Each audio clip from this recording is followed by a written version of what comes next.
Subscribe our channel and click on red button for all updates of Ignou। क्या आपको AHE-01 project बनाने का कोई आइडिया नहीं है? ये बहुत ही इंपॉर्टेंट वीडियो है, प्लीज़ पूरा देखें। AHE-01 प्रोजेक्ट कैसे बनाएं? हम आपको शुरू से अंत तक पूरी जानकारी दे रहे हैं। बिना प्रोजेक्ट किए आपको डिग्री भी नहीं मिलेगी। प्रोजेक्ट को इंटरनेट से कॉपी ना करें। प्रोजेक्ट में 2 पार्ट होते हैं। First synopsis, second report. Synopsis 10 to 15 pages का बनाएं, रिपोर्ट 55 to 70 पेजेस का बनाएं।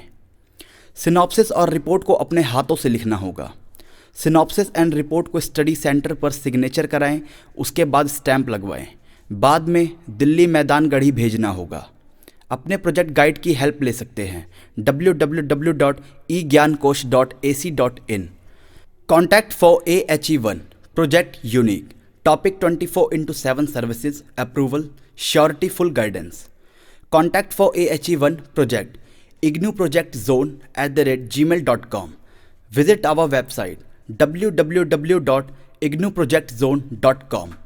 Thanks for watching this video.